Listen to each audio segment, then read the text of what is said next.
Саламатсыздарбы көрөрмандар, эфирде ынтымактын кабарлары маалымат программасы, алдыда маанилүү жаңылыктар менен таанышып алыңыздар. Бүгүн Кыргызстанда 78 адамдан коронавирус аныкталды. Илдетке кабылгандардын катары кандайча өсүп кетти. Сол-Лек шаарынан келип обсервацияга жаткырылгандар жаңжал чыгарып, дарыгерлерге кол көтөрүштү.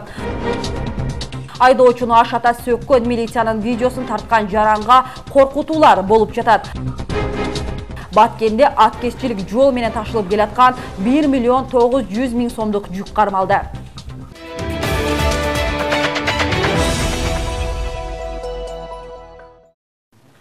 Бүгін 18 майга карата Кыргызстанда дагы 78 адамдын анализинен коронавирус инфекциясы аныкталды. Бул тууралуу саламаттык сактоо министринин орун басары Нурболот Үсөнбаев билдирди. Анын айтымында жаңы учурлар Бишкек, Ош шаарларында, Нарын, Жалабат, Ош жана Чүй облустарында катталды. Муну менен Кыргызстанда коронавирус жуктургандардын жалпы саны 1216 адамга жетти. Акыркы суткада 23 бейтап сакайып ооруканадан чыгарылды. Өткөн сутканын ичинде республика боюнча тастыкталган COVID-19 инфекциясынын жаңы 78 учуру катталып жатат. Бул Бишкек шаарынан 3, Чүй областынан 3 учур, Нарын областынан 14 учур келди бүгүн, Ош шаарында 5, Ош областында 6, Жалабат областына 1 учур. Жана ошол эле учурда Санкт-Петербургдан келген биздин мекендештер бар, обсервацияда туруп ачкан. Кече 10 болгон, бүгүн дагы 3 учур кошулду. Ошол эле учурда Сол-Илецк шаарынан келген биздин мекендештер өткөндө 58 учуру алардын арасынан биз тастыктап чыктык эле. Өткөн суткада дагы текшерүү лабораториялык тастыктоо жүргүзүлгөн.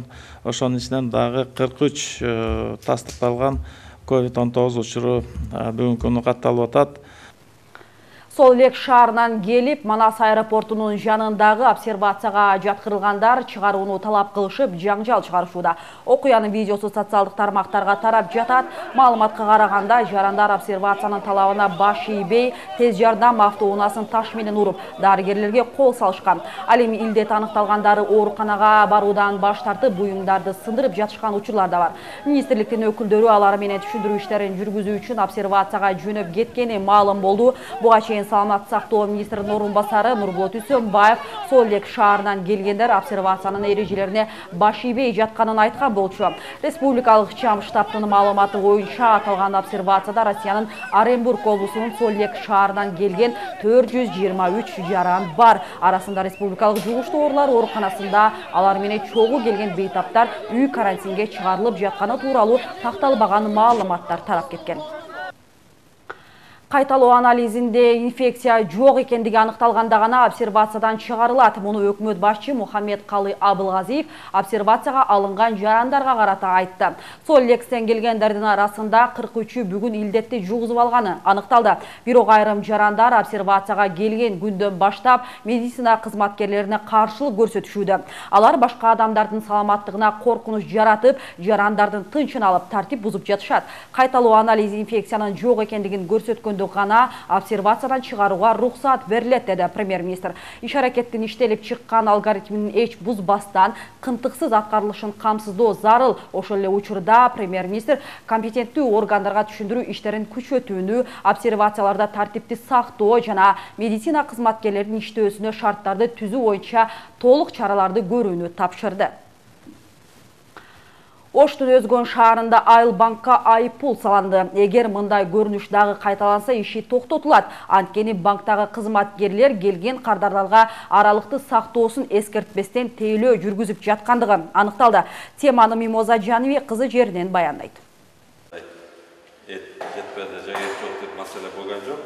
Ошондуктан бизге азыр толук айтып берсе, биздин максат бүгүн Өкмөттүн Ош облусундагы ыйгарым укуктуу өкүлчүлүгүнөн түзүлгөн комиссия өлкөдөгү кырдаалга байланыштуу уруксат берилген мекеме ишканалардын ишин текшерүүгө барды. Алгачкы текшерүү мал союучу жайдан башталды. Мында эрежеге ылайык 2 кызматкер аралыкты сактоо менен иш алып барууда. Маскаларында 2 жолдон, бир малды союучу 2 жолдон алмаштырып Учурда Өзгөн районунда уруксат берилген мекемелер үзгүлтүксүз ишин жүргүзүп жатат. Бирок аларга өкмөт бир канча эрежени сактоо шартын койгон болчу. Аны аткарбагандар четтен чыгат. Биз азыр Өзгөн шаарындагы Айыл банкында турабыз. Эреже боюнча мындагы кызмат алуучу жарандар эрежени сактоо менен аралыкты сакташы керек. Азыр ичине кирип көрөбүз. Бул жерде эч кандай жарандардын аралыгы сакталган эмес. Бул жактан көрсөңүздөр болот. Маселе мында эки кызматкер жарандарды тейлесе келген кардарлардын саны 15ке чамалайт. Аралыкты сактамак турсун, ал жөнүндө түшүнүктөрү жок. Адамдардын немеси сакталган эмес го талаптар? Эмнеге? Мына ушундай жагдайды Мөлбулак банкынан да кездештирдик. Мындагы жарандардын баары Мөлбулак банкына келишкен. Эреже боюнча булар аралыкты сактап туруш керек эле, бирок бул жерде эч кандай эреже сакталган эмес. Ал тургай бул жерди көзөмөлгө ала турган дагы эч ким жок.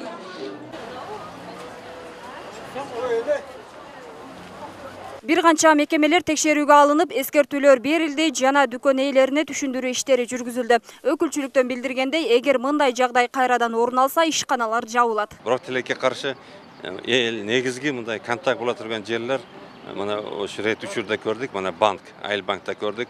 Эгер да ушул сакталбаса, анда биз шонаны жабышка дагы барабыз. Ал эми базарларда санитардык эрежелер такыр сакталган эмес. Ал тургай мүмкүн эмес делген жерлерге кийим-кече, чакан, тамак аш саткандар, бет капсыз соода сатык кылгандар пайда болгон. Жарандар коомдук жайларда бет кап тагынып жүрүүгө милдеттендирилген, бирок эрежеге баш ийбегендер көп. Биз азыр Өзгөн шаарындагы базарда турабыз. Мында азык-түлүк сатуучу дүкөндөр иштеп жатат, бирок мында эч кандай санитардык эрежелерди сакталышын байкоого болбойт. Анткени сатуучулар болобу, кардарлар болобу эч кандай маска тагынбаганын жана каражаттарды көргөн жокпуз. Мен болду. Сизге бир канча кардарлар келип атат да, сиз анын маскасын тейлеп атасызбы? Бар.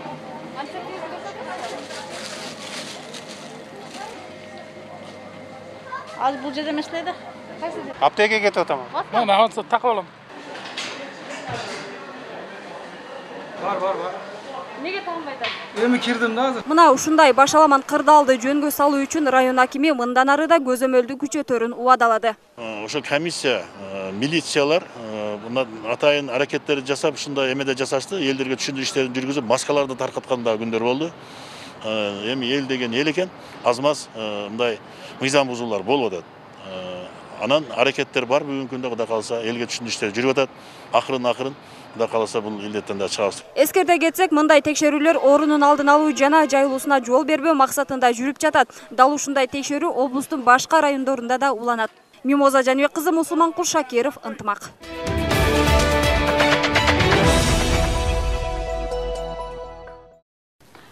Айдоочуну ашата сөккөн милиция кызматкери кечээ элеген жумушунан бошотулду. 16 май күнү Ош шаарында айдоочу менен укук коргоо органдарынын ортосунда чыккан пикир келишпестик социалдык баракчаларга тараган. Учурда видеону тартып, социалдык баракчаларга тараткан жаран кимдир бирөөлөр тарабынан коркутуулар болуп жаткандыгын айтып, кооптонууда. Ал айдоочунун жанында отурган досу болгон. Ошондой эле кечээ 17 май күнү да Бишкек шаарында милиция кызматкери тарабынан жарандарга курал колдонууга аракет кылып коркуткан видео тарап кеткен. Эл менен тартип сакчыларынын ортосундагы түшүнбөстүктөр эмнеден чыгып жатат? Кабарчыбыз Феруза Ашымбаева билип келген.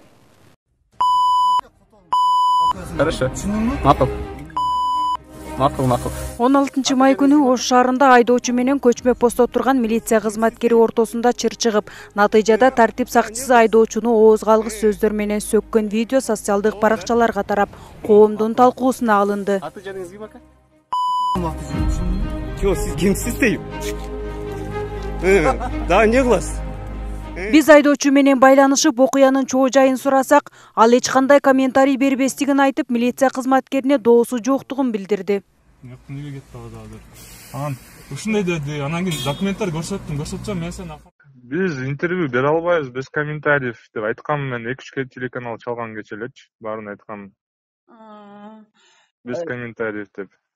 Ошол видео тарткан баланын өзүмө неме кыла байланышкыла, ошол журналист бала тарткан видеонучу. Амал келбесин да буларга. Келбесин да сизге. Ал эми айдоочунун жанында отуруп видеону тарткан жүргүнчү жол чыракта сары түстө өтүп үлгүргөндүгүн айтат. Бирок жол кыймылынын коопсуздугун камсыздоо кызматкерлери айдоочуну токтотушуп, тиешелүү документтерди талап кылып, дароо эле орой мамиле жасап баштаган. Жүргүнчү жол кыймылынын коопсуздугун камсыздоо кызматкерлерине орозо учурунда кечиришип кетип калаарын суранган. Бирок постто турган милиция кызматкери ага карабастан жүргүнчүнү сөгүп баштаган. Вот, сөгүнгөн айтам. Эме кылып атасыз? Не кылып атам? Сиз дистанция сактаңсыз? Түртпөң эмени, түртпөң.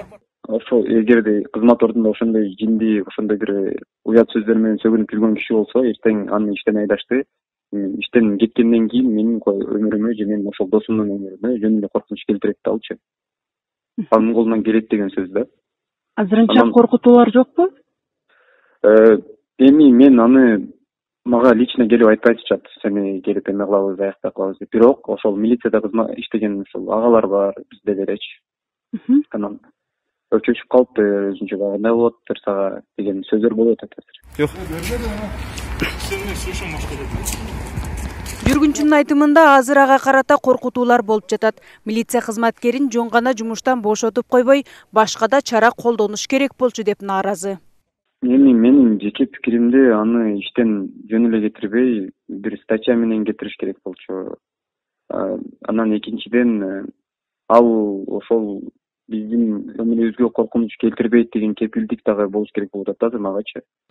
Ош шаардык ички иштер башкармалыгынын басма сөз кызматынын айтымында, ал кызматкер жарандарга орой мамиле жасап, ички иштер органдарынын кызматкеринин атын булгагандыгы үчүн ошол эле күнү ээлеген кызматынан бошотулган. Ал эми анын жанында болгон ички иштер башкармалыгынын жол кыймылынын коопсуздугун камсыздоо башкы башкармалыгынын кызматкерлерин дагы кызматтан бошотуу боюнча жетекчилигине сунуш берилген.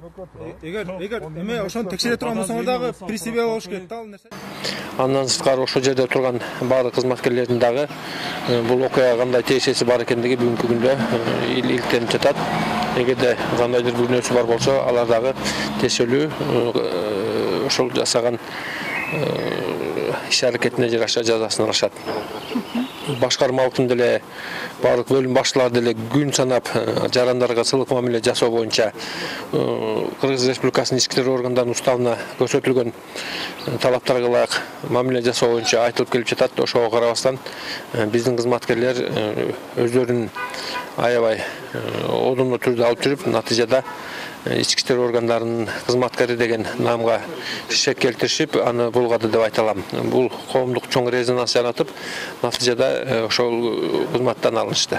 Мен оюмчачы, иликтөөсү чыккандан кийин Ал эми юрист Болот Байытовдун айтымында, укук коргоо органдагы кызматкерлери үчүн жарандарга карата мамилеси атайын мыйзам менен бекитилген.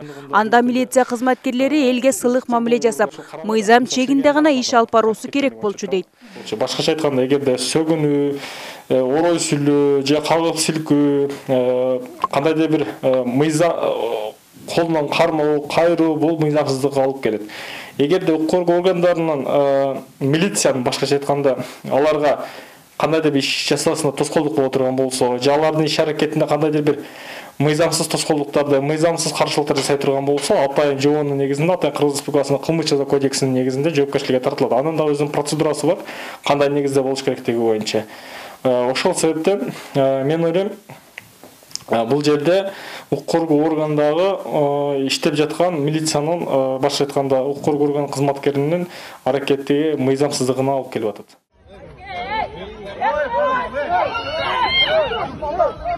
Ошондой эле кечээ 17 майда Бишкек шаарында милиция кызматкери жарандарга курал колдонуу менен коркуткан видео тараган. Окуяны Бишкек шаардык ички иштер башкармалыгынын басма сөз кызматы бир топ адам паркта топтолуп, коронавирустун жайылышына алып келчү кооптуу абал түзгөндүгү үчүн гана тартипке чакыруу максатында асманга ок аткан деп түшүндүрдү. Феруза Ашымбаева, Айбек Үсен уулу, Ынтымак.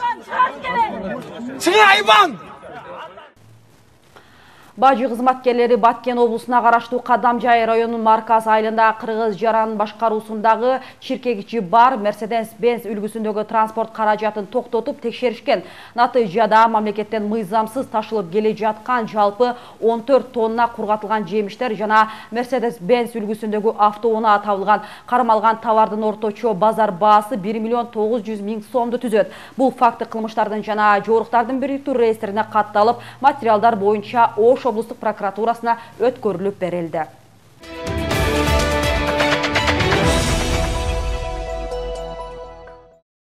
Чүй районунун Алчалуу айыл аймагын аралап өткөн Бурана суусунун дарыясынын жанында жайгашкан дамбаны механикалык тазалоо иштери пландаштырылууда. Иштин жалпы узундугу 1,5 чакырымды түзүп, натыйжада Алчалуу айылындагы 90 турак жай корголот. Мында сырткары Ысык Ата районунун Ак Кудук айыл аймагындагы жээк эрозиясы орун алган аймакта жээк бекемдөө иштерин баштоону тапшырды. Эскерте кетсек, Чуу дарыясынын жээгинде жалпы 193 кооптуу аймак бар. Анын ичинен 47 объектиде коргоо иштери жүргүзүлгөн. Учурда 3 объектиде жумуш жүргүзүлүп, 2020-жылы кошумчадагы 3 объект киргизилген.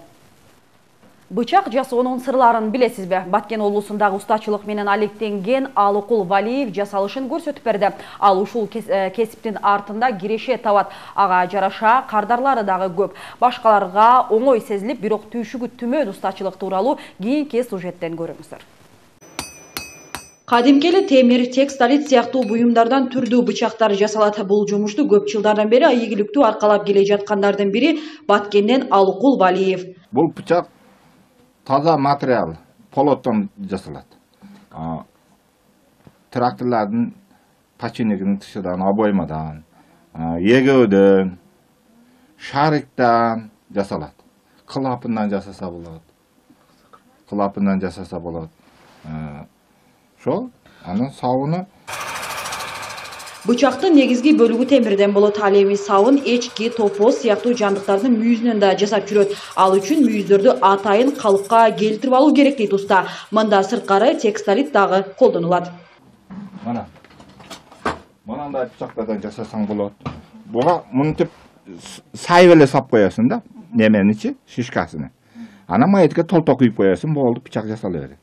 Буга обязательно неме кылыш керек, буга кыркып, тешип, муну саканыңда монандай болуп кайрылыш керек бул. Монандай болуп кайрылыш керек да. Монандай болуп туруш керек. Мына ери де чагырагы болот. Өзүнүн кайрылып кетпесин. Түшүндүңбү? Шондой болот. Шого мүйүздөн шунтип жасалат. Муну мында кыласың. Устанын колунан бир күндө орто эсеп менен 4-5 бычак даяр болот. Ошондой эле тракторлордун тетиктерин дагы жасап жүрөт. Каарманыбыздын кирешеси ушул жумуштун артынан толукталат. Атын угуп келгендер бар, баягы бычагыны эме кылып, Россияга эме кылып, белектерге алып кеткен жерлери бар. Заказ кылышып, жасатып эме кылышат. Балта теше дегендей усталар келишет. Ошолор тешесини эме кылып берет, курчутуп жасап берет. Баарын даярдап. Устанын эмгеги чоң, биздин айыл үчүн сыймыктуу кишилерден да бул киши. Темир устага буйртма берген кардарлардын катары калың. Бул кесип мезгил тандабайт. Алыкул Валиев кышы жайы болбосун жаратмандык менен алек болгондордун бири. Жана дагы ата кесипти таштабай, аны өркүндөтүү аракетинде. Нуржамал Баргыбаева, Жыргала Бизяли уулу, Ынтымак, Баткен.